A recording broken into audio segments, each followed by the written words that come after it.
ये आकाशवाणी जयपुर अजमेर है। अब आप रितिका गुप्ता से सीकर जिले की चिट्ठी सुनिए। इसके लेखक हैं बाल मुकुंद जोशी। सीकर जिले में जैविक खेती को बढ़ावा देने के लिए कृषि विभाग ने नाबार्ड के सहयोग से नई कवायद शुरू की है।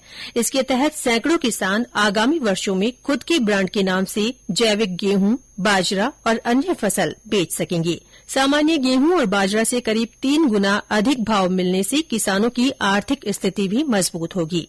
करीब 10,000 हेक्टेयर में जैविक गेहूं, बाजरा, चना, सरसों और अन्य फसलों की खेती करवाई जाएगी। जैविक खेती के दौरान हर साल लगातार 3 सालों तक क्लस्टर की मिट्टी और पौधों की जांच की जाएगी। योजना के तहत जैविक खेती अपनाने वाले किसानों को विभाग की ओर से जैविक खाद और बीज निःशुल्क मुहैया करवाया जाएगा। विभाग की ओर से किसानों को जैविक खेती का प्रशिक्षण भी दिया जाएगा।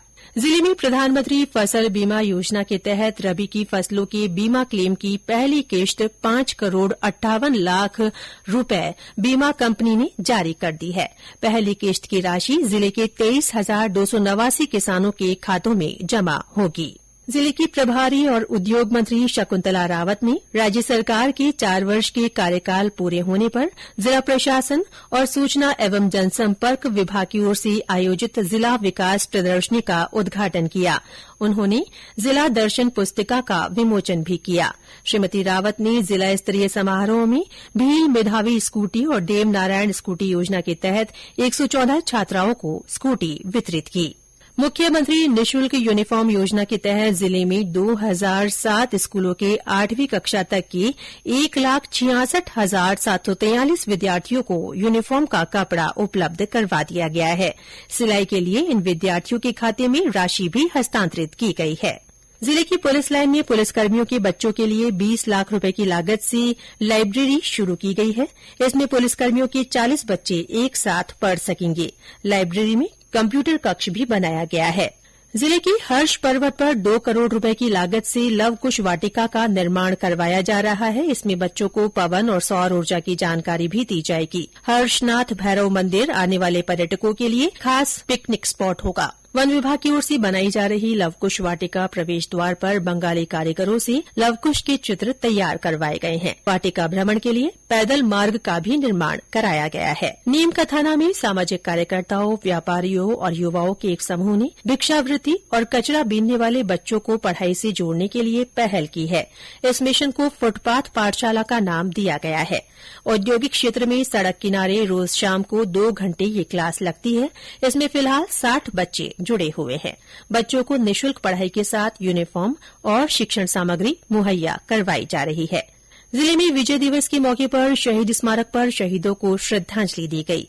जिला सैनिक कल्याण विभाग के अलावा कई सार्वजनिक संस्थाओं ने भी शहीद स्मारक पर भारतीय सेना के वीर जवानों के शौर्य और बलिदान को नमन कर पुष्प अर्पित किए। जिले के खाटूश्याम में अभी जीर्णोद्धार का काम जारी है। पिछले 13 नवंबर को मंदिर आम श्रद्धालुओं के दर्शन के लिए बंद कर दिया गया था। फाल्गुनी मास में भरने वाले खाटू मेले में श्रद्धालुओं की सुविधा के लिए व्यापक प्रबंध किए जा रहे हैं।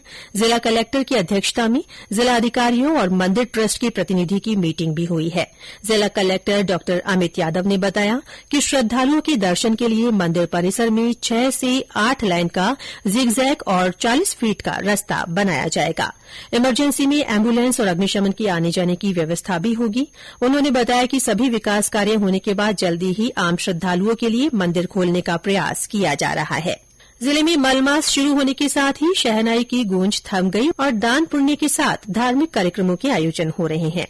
मंदिरों के अलावा कई सार्वजनिक स्थानों पर पोष पड़ों के कार्यक्रम हो रहे हैं। इधर कड़ाके की सर्दी ने दिनचर्या को बदल कर रख दिया है। तेज सर्दी और घने कोहरे के कारण आम जनजीवन प्रभावित हो रहा है। बदली दिनचर्या के बीच घरों में खान पान भी बदल गया है। देवताओं की पोशाक बदल गई है। ठाकुर जी को सर्दी से बचाने के लिए हीटर भी मंदिरों में लगाए गए हैं। जिले में क्रिसमस का पर्व पूरे उत्साह और उल्लास के साथ मनाया गया। गिरिजाघरों और शिक्षण संस्थाओं में विभिन्न आयोजन हुए।